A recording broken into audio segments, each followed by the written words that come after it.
जब हर अच्छे काम का क्रेडिट इस्टेब्लिशमेंट खुद लेना चाह रही है, जब इस्टेब्लिशमेंट अपनी प्रेस कॉन्फ्रेंसेस भी अब खुद करती है, अपनी कारकर्दगी को अब रिपोर्ट भी अपने DGISPR के ज़रिए खुद करवाती है, अब हुकूमत के इंफॉर्मेशन मिनिस्टर्स तक पर इस्टेब्लिशमेंट को एतराज़ है SIFC के ज़रिए, और हर ज़रिए से मुल्क के सिक्योरिटी से लेके इकनॉमिक्स से लेके हर मामले को इस्टेब्लिशमेंट ने अपने हाथ में रखा हुआ है। तो फिर ये सवाल भी इस्टेब्लिशमेंट से ही बनता है कि माली साल 2024-25 आधा गुजर गया, जनवरी आ गया, पहले 6 महीने गुजर गए और पहले 6 महीने में 386 अरब रुपए का शॉर्टफॉल है FBR का रेवेन्यू कलेक्शन के उन टारगेट्स में जो कि IMF ने उसे दिए थे। अब आप पेट्रोल की कीमतें धड़ाधड़ बढ़ाए जा रहे हैं हर 15 दिन के नागे के बाद, तो ठीक है, आप IMF को तो बता देंगे कि देखें जनाब, घबराएं ना आप, अगर वहाँ से टैक्स नहीं जमा हो सका जहाँ से हमने आपसे वादा किया था, तो हम अब आपको यहाँ से वो शॉर्टफॉल रिकवर करके दे देते हैं। लेकिन जाहिर है वो कुछ ना कुछ पूरा होगा, 100% तो पूरा नहीं होगा। तो अब अगले साल आप क्या करेंगे? रुपए को मजीद गिराएंगे? जाहिर है 2025 का बजट भी आपने देना है ना, तो उस वक्त तक जो पॉलिटिकल इंस्टेबिलिटी है वो ऐसे ही लगता है बरकरार रहेगी, क्योंकि ना आप इमरान खान की बात सुनने को तैयार है, ना इमरान खान आपकी कोई बात सुनने को तैयार है। ऊपर से 20 जनवरी के बाद डोनाल्ड ट्रंप साहब भी तशरीफ़ ला रहे हैं, पाकिस्तान के बैलिस्टिक मिसाइल पर पाबंदियाँ लग रही, प्रोग्राम पर पाबंदियाँ लग रही हैं।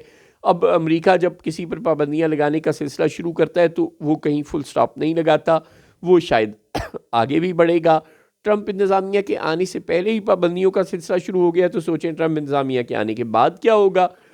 इस सूरत हाल में अगर अभी 386 अरब का शॉर्टफॉल है, तो आइंदा जाकर ये शॉर्टफॉल मज़ीद बढ़ सकता है और IMF का प्रोग्राम माजी के बेशुमार प्रोग्राम्स की तरह पूरा हुए बगैर दरमियान में ख़त्म हो सकता है, जिसके नतीजे में पाकिस्तान एक मरतबा फिर शदीद इकनॉमिक क्रंच का सामना कर सकता है। लिहाजा अक्लमंदी तो यही है कि आप फौरी तौर पर पॉलिटिकल इंस्टेबिलिटी को दूर करें, ताकि मज़ीद अफरात ज़र ना हो, मज़ीद रुपया डिवैल्यू ना हो, और बिज़नेस कम्युनिटी का जो ट्रस्ट फ़ौज ने ज़बरदस्ती बरकरार रखा हुआ है वो ख़त्म ना हो जाए।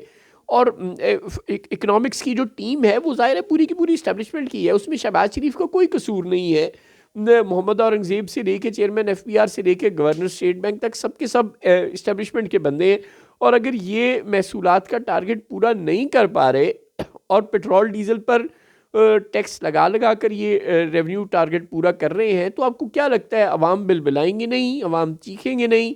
और आपको क्या लगता है कि आप TV चैनल्स पर पाबंदी लगा देंगे कि अवाम की चीखें ना सुनवाई जाएं, तो क्या सोशल मीडिया के ज़रिए भी ये चीखें दुनिया को नहीं सुनाई देंगी और उसके नतीजे में फिर ओवरसीज़ पाकिस्तानीज़ मज़ीद बाहर से प्रेशर डलवाने की कोशिश नहीं करेंगे अमेरिका बरतानिया से, और पाकिस्तान पर उसका असर नहीं पड़ेगा? क्या पाकिस्तान खला में रहता है? ज़ाहिर ऐसा नहीं है।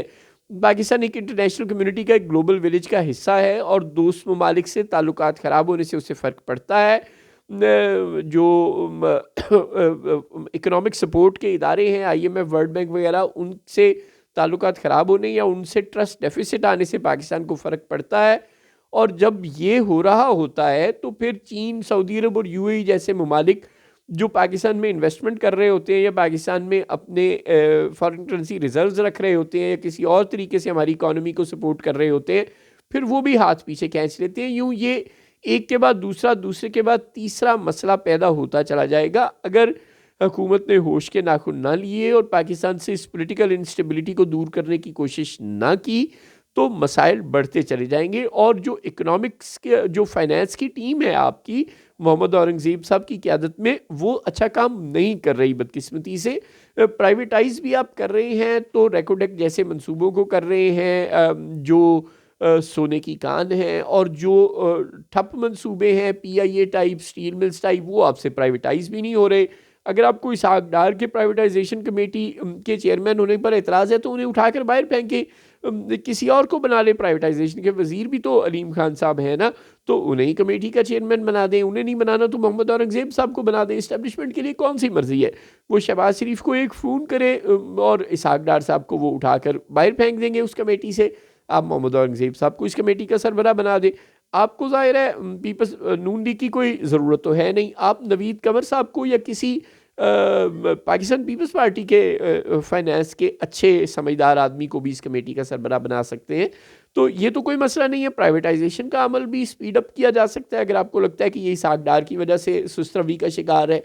और भी जहाँ जहाँ से कमी है टैक्स कलेक्शन में बिजनेस कम्युनिटी से या एग्रीकल्चरिस्ट से, जो कि भले पीपल्स पार्टी के या नून लीग के बड़े जागीरदार हों, अगर इस्टेब्लिशमेंट आवाम को डंडे मार सकती है तो इन जागीरदारों को भी डंडे मार के इनसे भी ज़रूरी टैक्स और प्रॉपर्टी टाइकून से टैक्स वसूल कर सकती है। लेकिन बदकिस्मती से प्रॉपर्टी टाइकून्स में से अक्सर इस्टेब्लिशमेंट के अपने परों के नीचे हैं, और जागीरदारों में से अक्सर आसिफ जरदारी और बिलावल भुट्टो के परों के नीचे हैं या शहबाज शरीफ के परों के नीचे हैं, या और रिटेल टाइकून्स में से भी अक्सर या इस्टेब्लिशमेंट के परों के नीचे हैं या आसिफ जरदारी और शहबाज शरीफ के परों के नीचे हैं। यूँ इन लोगों से तो आप टैक्स कलेक्ट करने में नाकाम रह रहे हैं और अवाम पर आप टैक्स पर टैक्स लगाए जा रहे हैं, और फिर आपको लगता है कि अवाम इमरान खान की सपोर्ट छोड़ देंगे और IMF इसी तरह आपको कर्ज की किस्तें 6 महीने बाद देता जाएगा, तो यकीनन आप अहमकों की जन्नत में रह रहे हैं।